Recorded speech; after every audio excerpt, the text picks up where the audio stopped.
बीमारी कब ठीक होती है? जब उसका कारण पता चल जाए। आदमी कब बढ़ता है?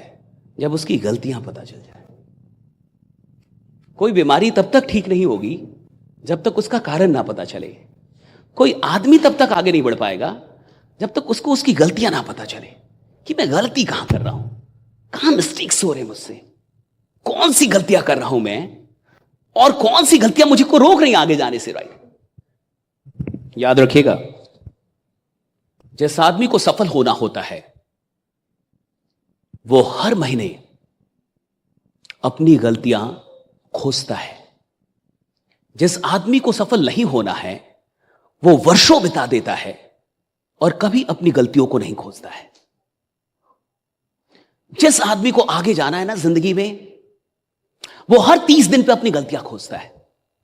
वो एक दिन निकालेगा, 1 घंटे 2 घंटे आराम से एकांत में बैठेगा और अपनी गलतियां खोजेगा कि मैंने 30 दिन में क्या गलतियां की, मैंने इन 30 दिनों में क्या गलत कर दिया जिसके चलते मैं चूक गया, थोड़ा कम रहा।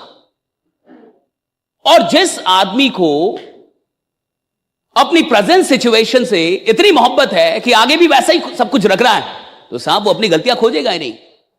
हम कहां से आए हैं, कहां से हैं, कोई फर्क नहीं पड़ता। हमें जाना किधर है, करना क्या है, बनना कैसा है, क्या बनना चाहते हैं हम। पैसा तो बहुत लोगों के पास हिंदुस्तान में जिसका आप नाम भी नहीं जानते। पैसों की कमी थोड़े है हिंदुस्तान में साहब। जो मुंबई में 20 साल से भीख मांग रहा है वो फ्लैट ले लिया है। आप 20 साल से नौकरी करके रेंट पे हैं।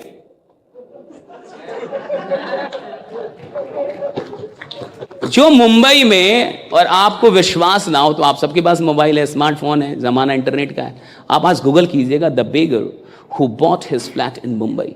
हिंदी में लिखिएगा भिखारी जिसने मुंबई में अपना घर लिया। कभी कभी रात में मुझे वो भिखारी याद आने लगता है कि यार वो कैसा आदमी होगा जो मुंबई में फ्लैट ले लिया। मुंबई में तो किराया भी 2 4 10 गुना हो जाता है। जो दिल्ली का किराया उससे सीधे 5 गुना मुंबई का किराया हो जाता है। किराया बड़ा मुश्किल है मुंबई का, तो घर तो और महंगे हो जाते हैं मुंबई में। और जो भिखारी मुंबई में फ्लैट ले ले, यानी अनुशासित होगा, हर रोज मांगा होगा, किसी रोज गैप नहीं किया होगा, तभी तो पॉसिबल कर पाया। हो सकता है कि भक्त मंगलवार को हनुमान जी से मिलने आए ना आए, बट भिखारी पहले ही आ गया है। भक्त के आने से पहले कौन आके बैठा है? कितना डिसिप्लिन्ड भिखारी है भैया। How disciplined he is, right. भक्त आए ना आए, आंधी पानी कुछ भी आए, भक्त के मन में चल सकता है कि आज हनुमान जी को यहीं से दर्शन कर लेते हैं, आंख बंद करके, राइट, क्या ही आज मंदिर जाएंगे। बट भिखारी पहुंचा हुआ है। भिखारी अपना अटेंडेंस बनाए जा रहा है, बनाए जा रहा है। आप सोचिए, एक भिखारी भी अगर 20 साल तक डिसिप्लिन्ड हो जाए तो वो मुंबई में फ्लैट खरीद लेता है। मिडिल क्लास 2-4 खानदान रेंट पे कैसे रहते? आराम। मिडिल क्लास को बहुत पसंद है आराम। और जो लोग मिडिल क्लास से बोलेंगे ना कि आपको कुछ नहीं करना है, आपको पैसा आएगा, वो मिडिल क्लास का भगवान हो जाता है। आज अगर मुझे इस देश में भगवान बनना हो तो बहुत टफ नहीं है मेरे लिए।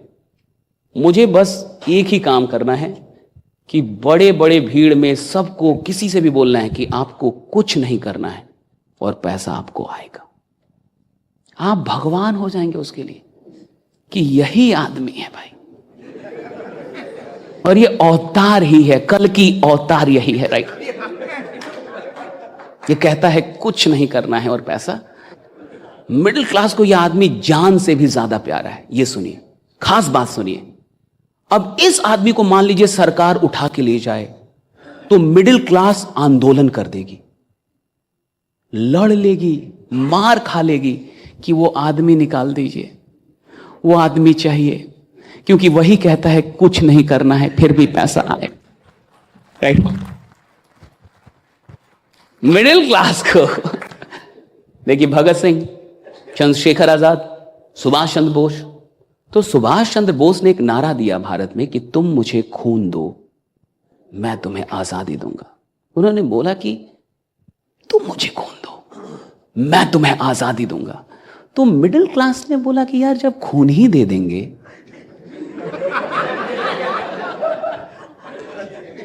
तो ये आजादी लेके क्या होगा? जब जान ही नहीं रहेगा तो इस जहान से क्या मतलब, राइट? तुम सुभाष चंद्र बोस तो क्रांतिकारी आदमी, इतना पढ़ा लिखा इंटेलेक्चुअल। उस समय जो सिविल सेवाओं की परीक्षा होती थी उसमें वो अव्वल थे, टॉपर थे वो। पिताजी ने मजाक मजाक में बोल दिया था कि वो परीक्षा नहीं दे रहे थे, तो मजाक मजाक में बोल दिया था कि बोल दो तुमसे नहीं होगा इसलिए नहीं दे रहे हो। इस बात के गुस्से में आके उन्होंने एग्जाम दे दिया और टॉप 3 में शायद थे वो देश में, पूरे देश में, लेकिन नौकरी नहीं की। लेकिन पिताजी ने बस थोड़ा सा हुल दे दिया कि नहीं होगा तुमसे बोल दो, तो दे दिया एग्जाम, टॉपर थे। और सुभाष चंद्र बोस ने वो नौकरी नहीं की, सिविल सेवक। तो सुभाष चंद्र बोस क्रांतिकारी आदमी, उन्होंने कहा कि तुम मुझे खून दो मैं तुम्हें आजादी दूंगा। भारत का मिडिल क्लास इसको एक्सेप्ट नहीं कर पाया। फिर पीछे से एक गुजरात से एक आदमी आया और गुजरात से पहुंच गया सीधे बिहार। उस समय नील से बड़े प्रताड़ित हो रहे थे किसान, नील की खेती करने में बहुत कष्ट था, तो पहुंच गए पूर्वी चंपारण। और गुजरात के उस आदमी ने कहा कि हथियार तो उठाना ही नहीं है, छूना भी नहीं है, लड़ना तो है ही नहीं, बस तुम लोग मेरे पीछे पीछे चलो। सब पीछे पीछे आओ, और लड़ेंगे तो बिल्कुल नहीं हम लोग, हथियार को तो छुएंगे भी नहीं, और कोई मारे भी तो हम नहीं मारेंगे, मार भले, लड़ाई झगड़ा हमें नहीं करना है भैया, बस तुम लोग पीछे पीछे रहो, मैं आगे आगे रहूंगा। लोग बोला बापू आप महान हैं, आइए। महात्मा गांधी इतने महान क्यों है आपको पता है? क्योंकि वो देश की मिडिल क्लास को समझ पाए, वो देश की मिडिल क्लास की मेंटालिटी समझ पाए कि मिडिल क्लास क्या चाहती है। और ये देश इतने दिन तक गुलाम क्यों रहा पता है आपको? मिडिल क्लास, निकम्मी मिडिल क्लास के चलते। क्योंकि मिडिल क्लास को कोई मतलब नहीं था, मेरा नौकरी चल रहा है, पैसा आ रहा है।